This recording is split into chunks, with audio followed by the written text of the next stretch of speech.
Chapter 4.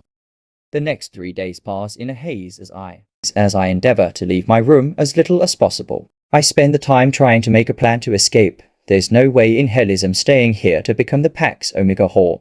My brain skirts past everything that happened with Todd, deciding ignoring it all was much cheaper than therapy. The walls of my room close in on me. My heart pounds in my chest, and I can't stop the tears from falling. I try to distract myself with books, but every word seems to mark her.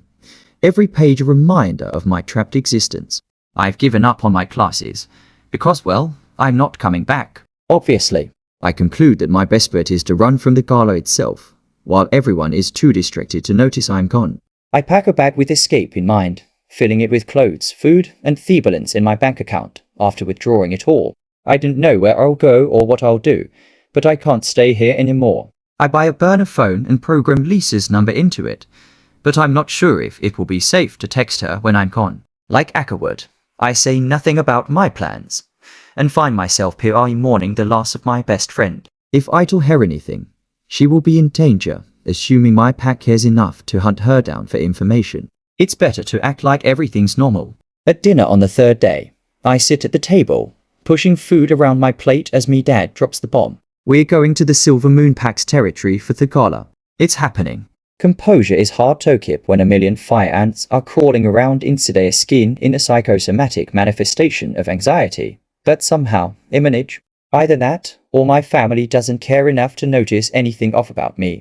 In 2 days, I can't believe I'll be surrounded by shifters looking for their fated mates while I'm just trying to find a way out. Dad clears his throat and I glance at him, surprised to find his eyes locked on me. Avor, he says, in this weird cadence that I think was supposed to be soothing. This is a big event for all of us. Yes, father. I think you would understand I would prefer to keep you home, but it would look good to leave my unmated, eligible daughter at home when Jessa is also attending. Oh wow. He's explaining something to me. I glance around the table, unsurprised to find Jessa grimacing a theatre plate and Phoenix studying me with his trademark detachment. He has an easy, loving relationship with Jessa, but he inspects me like I'm a bug. I guess, to all of them, that's exactly what I am. Dad's fingers tap in staccato rhythm against the table. I expect nothing but your best behavior while we are there Avor. His eyes trail to the bruises at my neck and I flinch. They weren't as bad as I thought they would be, but I can only hope they fade in time for the gala. I lower my head, prodding at my green beans with my fork. I understand, father. Since you don't have a wolf, it isn't like you'll find your mate there. So just try to stay out of trouble and keep your mouth shut. He returns his attention to his dinner, and I clench my fist in my lap, hidden beneath the table. There's no point in feeling hurt by his words. The trip to Idaho is done like most of my familial interactions in silence. MOM, Dad, and Jessa are in their own vehicle, while I accompany Phoenix's truck. The hum of the engine and the rhythmic thud of the tires on the road lull me into a state of numbness. Phoenix drives with arrogance over an Alpha, one limb draped across his door and his entire body relaxed. The radio is off, because of course it is. He looks so much like Dad, cold and distant, just like I love them. The hours pass, and rolling plateaus give way to the mountains of the northern boundaries of the state. My thoughts drift to Lisa, wondering what she's up to and if she will forgive me for disappearing. You're not planning on doing anything foolish at the Lunar Gala, are you, Ava? My entire body twitches in shock, first from the sound of Phoenix's and then by his question. I stare at the side of his face, wondering if somehow knows, and fight to stay calm. Of course not. Dad would beat me. He's made it perfectly clear what he expects of me. Phoenix grunts. I'm not sure what that means.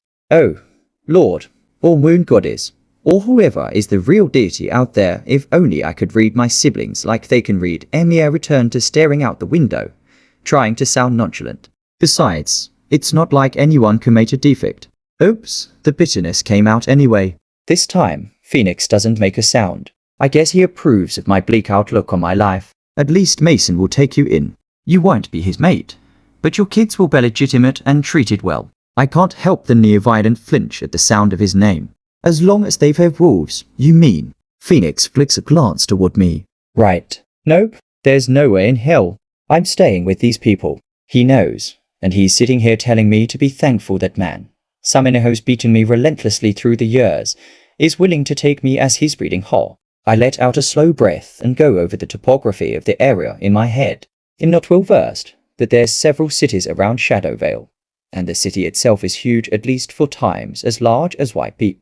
I should be able to muddy me tracks somehow. There's a few different train stations in White Peak, but I'm hoping to make people think I escaped to the suburbs. As we approach Shadowvale, my chest tightens with anxiety.